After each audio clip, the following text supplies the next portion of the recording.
Donc en matière de droit du travail, la création de l'OIT comme élément du traité de Versailles va constituer une scène nouvelle pour le militantisme en faveur de plus de justice sociale et notamment pour les peuples colonisés.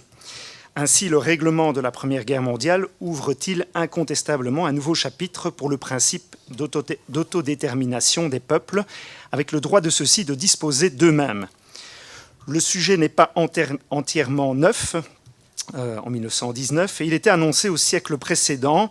Rappelons l'acte 6 de l'acte général de la conférence de Berlin, signé le 26 février 1885, qui comportait un engagement des puissants signataires à veiller à la conservation des populations indigènes et à l'amélioration de leurs conditions morales et matérielles d'existence. Il visait aussi à concourir à la suppression de l'esclavage et de la traite des Noirs. Ce qui est nouveau, c'est que des questions comme le travail forcé vont entrer dans l'arène législative au niveau international, dans un contexte international qui semble se prêter, après la guerre, à une évolution dans la politique indigène notamment. Politique qui est en débat au plan national dès les années 1870, dans le cas français par exemple. Au plan discursif, le bon gouvernement colonial devient une thématique de plus en plus abordée sur la nouvelle scène internationale, s'appuyant sur une morale exprimée dans l'article 119 du traité de Versailles, qui enlève ses possessions coloniales à l'Allemagne et qui marque en principe la fin de l'époque des annexions. Ceci étant, aucune mention véritablement explicite et engageante au plan juridique relative à l'autodétermination des peuples n'est faite dans le pacte de la Ligue des Nations, même si l'article 22 évoque l'idée d'un processus d'émancipation politique qui pourrait servir de base à une politique indigène et que l'on peut relier donc à cette thématique du bon gouvernement colonial. De même, la définition du bien-être indigène reste floue dans le texte de la SDN. Cette dernière tente certes d'assurer un contrôle international dans ce domaine, mais ceci va se révéler dans les faits illusoire en l'absence de sanctions effectives dans le cas d'infraction aux principes émis. Force est donc de constater que la principale et véritable nouveauté en la matière est, je cite, que le bon gouvernement colonial peut faire l'objet de débats et de critiques au plan international, ce qui aura des conséquences évidentes sur le long terme. Parlons tout d'abord de quelques principes et de quelques idées qui ont évolué après la Grande Guerre et qui nous permettent de mieux cerner cette idée de l'humanisme colonial qui devient donc une thématique de plus en plus présente dans l'entre-deux-guerres. Quelques bases philosophiques et idéologiques sont à souligner, il y en a beaucoup d'autres, sans être exhaustif, j'en citerai l'une ou l'autre. Partons tout d'abord du point de vue des peuples colonisés et signalons qu'une réunion en février 1919 se tient à Paris, réunion du premier congrès panafricain qui accueille 57 délégués de 15 pays différents, venus d'Amérique, des Antilles et d'Afrique, présidé par Blaise Diagne, député du Sénégal au Palais Bourbon. Ce congrès vote plusieurs résolutions qui sont adressées aux négociateurs du traité de Versailles, sans grand succès. Elles sont adressées sans grand succès auprès du secrétariat de la Conférence de la paix, mais on retrouve parmi les revendications l'idée d'une abolition du travail forcé et du droit des indigènes à participer au gouvernement. Ensuite, sur fond de l'impérialisme victorien et de l'apparition de standards de civilisation pour les peuples colonisés qui sont diffusés à une échelle internationale à travers les empires, cette mission civilisatrice des Européens en Afrique a trouvé de grands défenseurs dans l'immédiate après-guerre, comme le grand colonial anglais Lord Lugard, qui est organisateur du Nigeria entre 1912 et 1918 et qui est auteur d'un livre qui a un grand succès dès sa sortie en 1922, Dual Mandate in British Tropical Africa. Et pour Lugard, la doctrine coloniale, au sein de laquelle s'inscrit l'idée de l'indirect rule, pour lui, il y a deux piliers importants dans cette doctrine, dans cette politique coloniale. C'est améliorer les conditions de vie des peuples soumis et développer les ressources du pays en question pour le bien de l'humanité. On peut y rattacher aussi la dual policy de l'administrateur colonial Edward Greig, qu'il a appliqué au Kenya et qui insiste, lui, sur le fait qu'en cas de conflit entre le droit des deux races invitées à vivre en bonne intelligence, ceux de la race autochtone doivent prévaloir. Cette position n'est d'ailleurs pas sans rappeler l'esprit de la Société des Nations et l'idée que les puissances coloniales doivent défendre en premier lieu les intérêts d'autrui. Et donc il y a un certain nombre de voix, de plus en plus nombreuses, qui s'élèvent après 1918 contre le contrôle d'immenses territoires par les pays européens, le principe du double mandat constituant en partie une réponse à ces critiques. En parlant de cette doctrine coloniale, notamment vis-à-vis de la politique indigène, qu'en est-il au Congo belge? Peut-on parler d'une doctrine clairement affirmée et qui serait spécifique à ce territoire? À mon sens, la réponse est clairement non, et on verra d'ailleurs tout au long de la période coloniale des acteurs de premier plan le répéter plusieurs fois. Je prends un exemple, Alexis Bertrand, membre éminent du Conseil colonial, qui souligne en 1922 qu'elle n'existe pas, cette doctrine. Je cite, « On ne nous soumet que des projets de circonstances dont il ne se dégage aucune doctrine, qui ne sont inspirés par aucune doctrine. » Fin de citation. Il n'existe pas, en fait, en tout état de cause, une doctrine clairement établie en matière de politique indigène. La politique menée est empreinte de pragmatisme et le fruit d'un compromis entre les intérêts des principaux acteurs de la colonie. Mais ce qui est intéressant, elle n'est pas non plus fermée sur elle-même et elle puise en partie son inspiration dans les expériences menées dans les colonies proches. Enfin, troisième héritage ou troisième élément de ce débat philosophique et idéologique, et nous revenons à l'humanisme colonial, pour des États souverains comme la France ou la Belgique, un devoir de progrès et d'humanité est à l'ordre du jour dans un contexte différent après la guerre. Il se traduit par une obligation de tutelle sur leurs colonies, tutelle dont le caractère nouveau ou non divise les annalistes. Cela va apparaître progressivement de plus en plus comme une nécessité sous peine d'une contestation de plus en plus forte sur leurs possessions coloniales.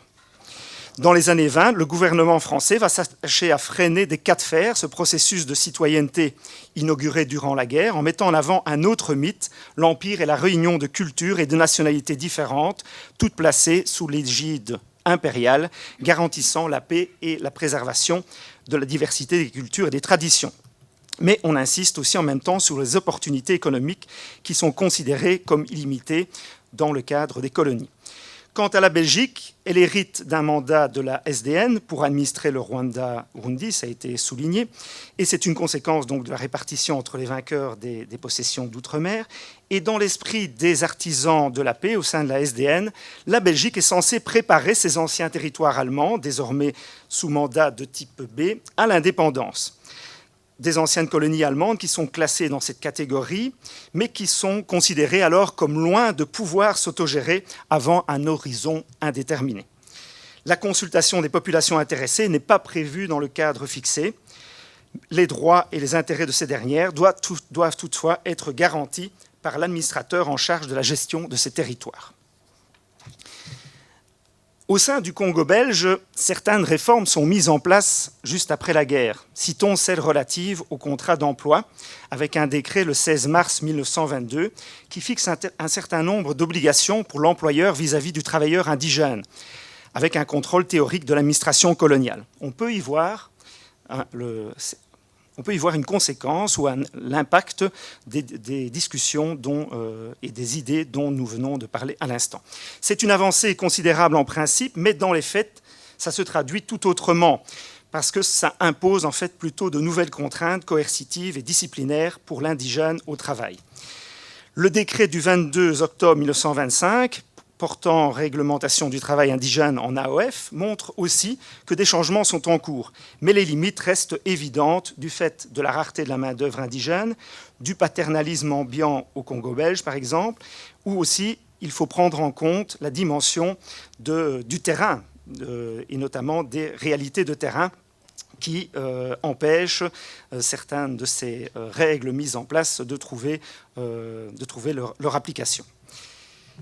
Dans ce contexte que je viens de souligner, venons-en donc à la question du droit du travail et plus particulièrement la question du droit du travail forcé au plan international, qui va être condamné, à partir de plus en plus condamné au niveau international dans les années 20, mais qui ne va pas être proscrit. Et donc, il est intéressant de voir les débats qui sont menés à ce sujet au sein de la SDN et aussi l'action éventuelle que l'OIT peut mener en la matière. Alors, le travail forcé, c'est un débat qui n'est pas nouveau, évidemment, dans l'immédiate après-guerre. En principe, il était interdit par la charte coloniale dans le cadre du Congo belge, mais il existait bien sûr. Et juste avant la guerre, il a fait l'objet d'ailleurs d'un décret, le 10 février 1910, qui marque un très timide début de régularisation de cette problématique par l'administration coloniale. Alors après la guerre, si les recrutements forcés de main-d'œuvre pour des travaux publics notamment vont devenir rares, dans le cadre du Congo belge, le travail forcé ne disparaît pas pour longtemps et il a un caractère multiforme. Il a un caractère multiforme et il prend différentes formes très variées, très diverses. Ça peut concerner les cultures obligatoires, ça peut concerner les travaux publics, ça peut concerner aussi la politique menée dans les entreprises privées. Mais l'idée derrière, et là on retrouve le lien avec les nouvelles idées exprimées après la Seconde Guerre mondiale, c'est que le travail forcé, il est présenté souvent comme libérateur en matière de travail pour les travailleurs indigènes. Donc il y a à la fois cette réalité du travail forcé et puis cette idée d'une mission civilisatrice qui revient. Alors un autre décret sera promulgué en 1925 pour tenter de supprimer les abus constatés. Ça montre bien donc que cette réalité existe encore dans la colonie. Donc tout ça pour montrer que à côté des débats qui ont lieu à la SDN et sur lesquels je vais venir, évidemment, sur le terrain aussi social et sur le terrain du travail dans les colonies, cette question est au cœur des réalités. Alors, au niveau international, donc, c'est à partir de 1924, au sein de la SDN, que, alors qu'une commission temporaire sur l'esclavage a été mise en place et qu'elle, à partir de 1924, qu'elle proscrit les abus de travail forcé sans, par contre, proscrire son principe même. C'est donc dans ce contexte qu'une polémique de discussion au sein de la SDN, qu'une polémique va éclater à la suite d'un article paru dans un journal milanais, Il Secolo, qui traite de l'esclavage au Congo et dans lequel il est insinué que le gouvernement belge, s'il ne favorise pas l'esclavage ouvertement, le tolère. La Belgique va se trouver un défenseur dans la personne d'un géomètre milanais, Gatti, qui a passé plusieurs années au Katanga et qui répond dans les colonnes de ce même journal en soulignant, je cite, « les efforts réels d'un pays, la Belgique, petit mais grand peuple, visant à se libérer d'une plaie sociale qui sévit encore chez des nations colonialement bien plus anciennes, plus riches et plus puissantes que la Belgique ». Fin de citation. Et donc, dans ce contexte, un texte est adopté au sein de la SDN par cette commission temporaire sur l'esclavage en 1924, et il stipule, je cite encore, que les États demeurent libres de définir ce qu'ils entendent par type de labeur et de réglementer le recrutement et le traitement des travailleurs. On n'interdit pas le principe, mais on veut proscrire les abus du travail. Précisons également que l'article 421 du traité de Versailles oblige les États signataires à appliquer les conventions de l'OIT dans les colonies, sauf dans les cas où les conditions locales rendent cette transposition difficile, voire applicable. Donc, si l'OIT s'empare de cette question du travail forcé, si l'OIT prend des décisions en la matière, les pays devraient être amenés à transposer ces dispositions dans leurs pratiques juridiques et autres nationales. Voilà, mais il y a des exceptions, comme je viens de le souligner, et le travail forcé va faire partie effectivement de ces exceptions dans les discussions, et sans rentrer dans les détails, plusieurs fois, lors de ces discussions, on mettra en avant les spécificités du contexte local dans les colonies pour justement, et notamment le fait que ces pays ne sont pas développés économiquement comme les pays européens, notamment pour demander des exceptions en la matière. Ceci étant, là, les discussions continuent d'avancer sur la scène internationale, et notamment dans le cadre de la Société des Nations, puisque le 25 septembre 1926, on a l'adoption d'un texte sur le travail forcé qui stipule que le travail forcé obligatoire ne peut être exigé que pour des fins publiques. Et elle fait aussi obligation aux États parties prenantes d'éviter que le travail forcé obligatoire n'amène des conditions analogues à l'esclavage. Bien que cette convention relative à l'esclavage interdise l'esclavage et les pratiques analogues, elle ne prévoit ni une procédure qui permette d'apprécier l'ampleur de l'esclavage dans les États parties. Donc il n'y a pas d'études qui vont être menées à l'époque par le BIT pour essayer de cerner ces réalités, ni la création d'un organe international pouvant examiner et instruire les allégations de violation. Nouvelle étape le 29 mars 1927, lorsqu'une nouvelle convention est signée à Genève relative à l'esclavage. Qu'en pense la Belgique, du moins certains de ses acteurs concernés? À propos des cultures obligatoires qui sont menacées par l'esprit de cette convention, le gouverneur général Rutten n'y voit aucun abus d'ordre moral et matériel qui soit évoqué dans la notion d'esclavage, et il se demande si l'aéropage de la SDN a bien pu viser cette situation. Y a-t-il eu des abus qui rendent indispensable l'abrogation des travaux économiques obligatoires, s'interroge Rutten. Il reconnaît en même temps que la situation a pu exister notamment dans la culture du coton. Je le cite, « Il est possible que dans certains cas, on ait imposé des cultures trop étendues, mais il y a moyen d'empêcher ces abus. Mais cela a permis, souligne-t-il encore, comme dans les deux ULA, des régions du Congo, justifie-t-il, aux indigènes de gagner leur vie. » L'accord de 1927 préfigure la Convention sur le travail forcé obligatoire de l'OIT. Par une convention de la SDN, l'OIT est poussée dans le dos pour chercher des moyens ou pour trouver des instruments ou des procédures pour faire avancer sur le terrain ce sujet. Et donc, une des conventions fondamentales de l'OIT va être adoptée le 28 juin 1930 en sa 14e session. Convention qui est censée entrer en vigueur le 1er mai 1932, qui stipule que tout membre de l'OIT qui la ratifie s'engage à supprimer l'emploi du travail forcé ou obligatoire sous toutes ses formes dans le plus bref délai possible. La Grande-Bretagne signe cette convention immédiatement, rapidement, dès 1930. Le Portugal s'y refuse et la Belgique la ratifiera seulement en 1944, les autres puissances ayant procédé de la sorte en 1937. Soulignons que ce cadre fixé par le BIT, par cette convention, admet un certain nombre d'exceptions qui se rattachent pour la plupart à la notion d'utilité publique, pour diverses tâches comme le portage ou les travaux publics. La notion même de travail forcé constitue un compromis minimaliste. Certains impôts, dits prestations perçues non pas en argent mais sous forme de travail obligatoire et non rémunéré, entre 15 et 14 jours par an, restent permis comme le travail coutumier obligatoire imposé par les chefs. L'idée générale est toutefois d'arriver à ce que le travail soit rémunéré et que le statut de ces travailleurs soit clairement reconnu.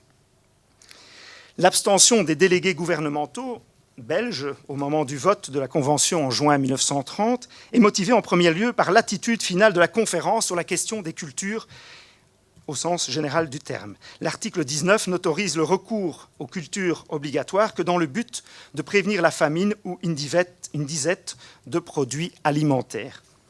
Les cultures obligatoires qui représentent dans l'activité du travailleur indigène une part qui atteint, voire souvent dépasse 15%. Ils pèsent différemment selon les régions du Congo en fonction des rendements atteints.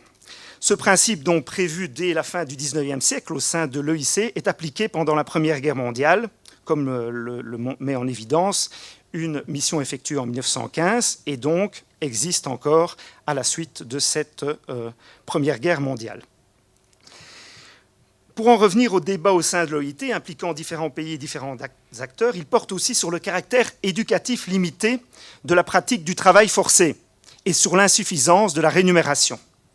À cela vient s'ajouter des corvées de portage dont la réalité est non négligeable selon les experts du BIT. À cet égard, la commission de la main-d'œuvre du BIT propose que le régime des cultures soit repris sur des bases nouvelles qui comporteraient notamment une limitation stricte de ces cultures, une possibilité de rémunération suffisante et des garanties toutes particulières en matière de culture alimentaire obligatoire et aussi l'organisation du système dans le cadre de la liberté. La question de la liberté du travail, travail libre ou travail forcé, est évidemment au cœur de ces réflexions. Alors pour les milieux coloniaux, il est évidemment difficilement concevable d'arrêter les cultures obligatoires d'exportation qui sont pratiquées en France, dans les colonies françaises, au Congo belge, mais aussi dans les colonies portugaises. Et ça explique notamment pourquoi la plupart de ces pays vont rejeter, ne vont pas ratifier dans un premier temps donc, cette convention. Je ne sais pas combien de temps il me reste, mais je vais... Voilà. Donc j'ai encore le temps d'aborder un petit point avant d'arriver aux conclusions. Voilà. Donc, ce que je voulais montrer à travers ce parallélisme, si on peut dire, entre des débats au niveau international et des idéaux, des idées de justice sociale qui sont avancées dans ce cénacle. Il y a aussi évidemment toutes les réalités de terrain et la manière dont sur le terrain ces pratiques se développent. Et donc il y aurait beaucoup d'autres exemples évidemment à mettre en évidence. Mais un dernier élément peut-être aussi pour montrer comment du côté belge et notamment du côté du gouverneur général on appréhende ces débats, c'est notamment sur la question de la pénurie de la main-d'œuvre qui est souvent avancée comme un des éléments, une des causes ou un des facteurs qui nécessite le travail forcé ou qui nécessite des réquisitions. Donc, notamment dans la colonie belge, le fait qu'il y aurait un manque de main-d'œuvre indigène justifierait que cette pratique puisse continuer d'être appliquée. Et donc, il y a toute une série de discussions et de propositions qui sont faites pour limiter, pour non pas mettre fin à ces recrutements, mais pour les limiter au cours de ces années 20. Donc, ça ne débouche pas nécessairement sur des réformes sociales ou des réformes au plan social importantes. Elles vont surtout survenir dans les années 30, après la crise des années 30. Donc, dans les années 20, on peut considérer que ces avancées sociales sont très limitées, mais le débat est posé et c'est à partir des années 30 qu'on va voir le résultat, je dirais, de ces débats, de ces avancées en la matière. Alors, dernier élément, c'est pourquoi la Belgique s'oppose aussi à la signature de cette convention de 1930. C'est notamment sur la question de l'ingérence qui a été signalée précédemment et qui reviendra aussi d'ailleurs dans les années 50, voilà, on s'oppose à l'ingérence d'autres pays dans la gestion des affaires intérieures. Donc ça reste évidemment un élément toujours central sur beaucoup de questions, aussi dans l'appréciation, la politique de la Belgique vis-à-vis de ces discussions ou de ces propositions au niveau international. Donc en conclusion, ce traité de Versailles du 28 juin 1919 infléchit, à mon sens, les conceptions en vigueur sur la politique indigène, qui s'appuie sur un cadre juridique tout autant que sur des pratiques de terrain, parfois très diverses d'une colonie à l'autre. L'idée d'une mission civilisatrice s'est en partie renouvelée et elle émerge donc comme cadre de la colonisation au travers de la SDN et des mandats qui préparent en quelque sorte la voie vers l'indépendance.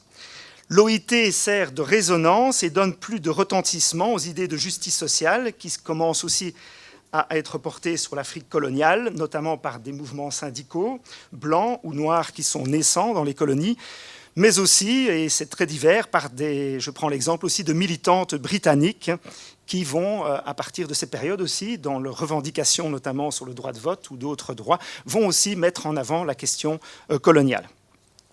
Derrière ces grands idéaux et ces grands principes, les réalités de terrain sont loin de répondre à ces vœux, souvent pieux, notamment au nom d'arguments économiques ou d'arguments comme le manque de main-d'œuvre.